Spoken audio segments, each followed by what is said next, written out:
6 months later, which is about like a week and a half ago, I went back and got my blood work done, checked everything, definitely the cholesterol and the A1C reading. And now that the results are in, well, Mark.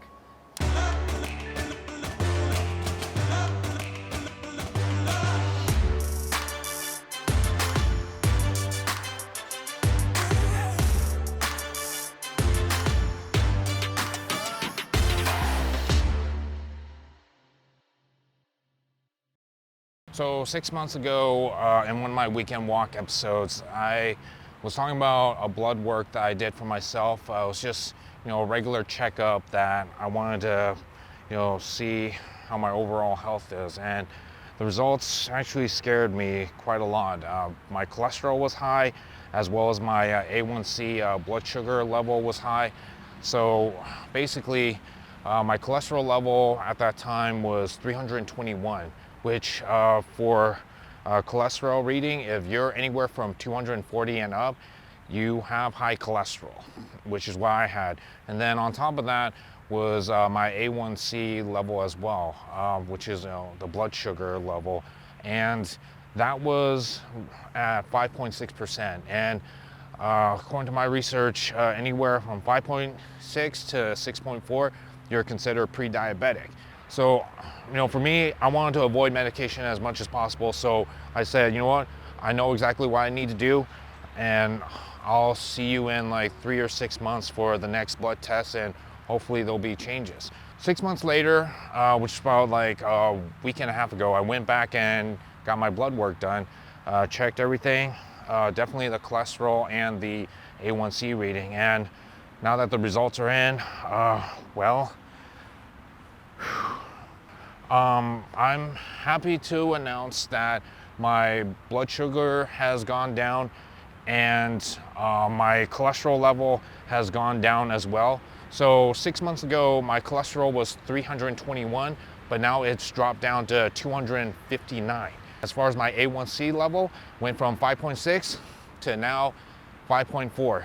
And what I've been doing for the past 6 months has definitely made a huge difference, and it has definitely helped me back on track on, staying healthy. So now comes the question of what have I been doing for the past 6 months to, make this huge change and bring down my cholesterol and my A1C. So first thing is first is the dieting. So I had to watch out what I was eating. I'll have a lot of favorite foods that I like to try and also like to eat a lot.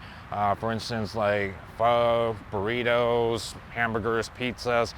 But the thing was that I just started eating less of those and more of like the vegetables. So I didn't cut it out completely.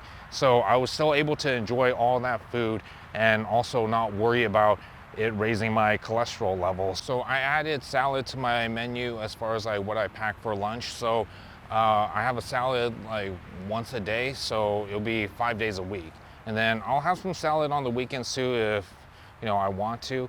But otherwise, it's salad that's just a mixture of like, leafy greens. And it took a while to get used to, but after a while, I actually enjoyed it, and also came to realize that, you can put whatever you want in there other than just, lettuce and tomatoes. But I do have like, salad bowl Tupperwares to where I can actually make my own salad at home and then pack it up to work. So that's actually helped out a lot. And then here's a huge change that I had to do, and that was my coffee. So I used to fill up my coffee with a lot of cream and sugar to add more flavor to it, like a lot of people have been doing. And also with the overtime like constantly increasing, and I had to find ways of staying awake, drink more coffee. And again, with all that cream and sugar in that coffee, that's what raised my A1C level. And when you get like mochas or other types of coffees from like a lot of the coffee houses like Starbucks or Dutch Brothers, like they load that stuff with a lot of cream and sugar, which what makes it taste great, but at the same time, too much of it can actually end up like backfiring on you, which is the high A1C levels or blood sugar. It was not very tasteful, and it was something that I'm not used to, but it was just something that needed to be done because I still need my coffee, I still need my caffeine.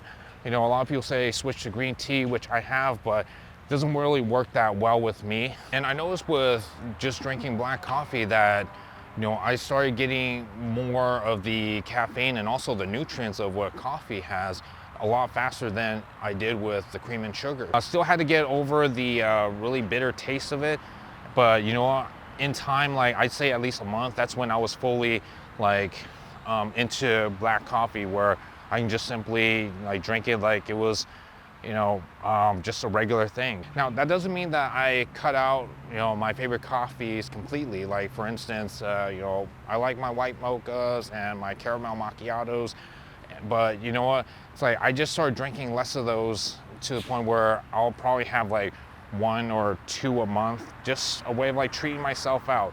But otherwise, I'll just go back to black coffee. Like it's my regular now. So which I do enjoy, and that's helped out a lot with my A1C. And as I said, like as 6 months pass, that change has made a huge difference on my level. All right, so now comes my favorite one of all. It wasn't the easiest, but exercising. So unlike food where you can take it with you, as far as like exercising goes, whether you want to do weights or running and all that, that's like something that you can't really take with you. That's something that you have to go to. I started running like 1 mile every day. Like you see my posts on my Facebook page where I got 1 mile in at a certain time, but to me, it wasn't about the timing. It was just really, putting in the time to go on that 1 mile run. And for 4 months straight, I noticed that my weight started dropping, and it's just a lot of huge improvement. It's like the more I work out,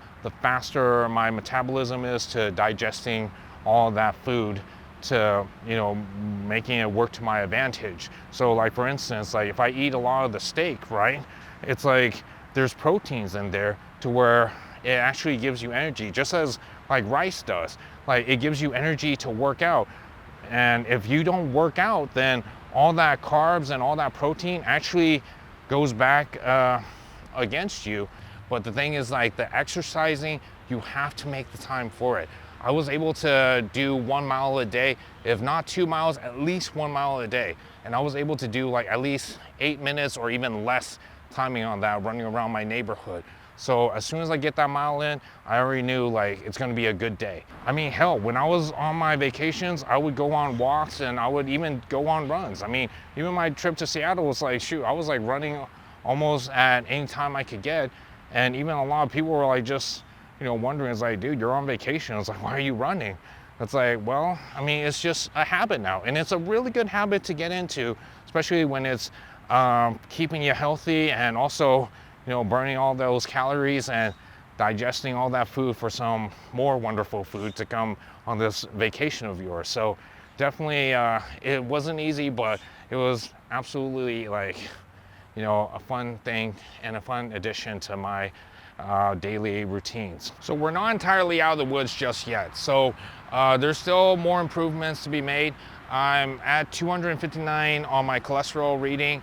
So if anything, I want to try and get down to at least below 240, or at least around that number instead of up in that 300 area. So if I continue to keep up with my exercising and my eating, which has been proven past 6 months, is like, there's huge improvements on my cholesterol level as well as my A1C level. So I'm definitely going to continue doing what I'm doing, whether it be, exercising wise with walks, runs, or weights and all that. If I keep a consistency at that, then I'm definitely going to be, going the right path. And as far as food goes, as long as I keep eating the way I'm eating, which is portions and moderations, then I'm pretty much going down the right path here. So with the additional like salad like every day when I go to work, and also like just a smaller portion of like my favorite foods, then I'm actually gonna sustain the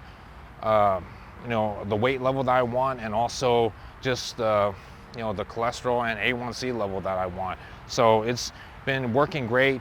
6 months there, that's already the proof that my eating has improved and also been working. So I'm gonna stick with that.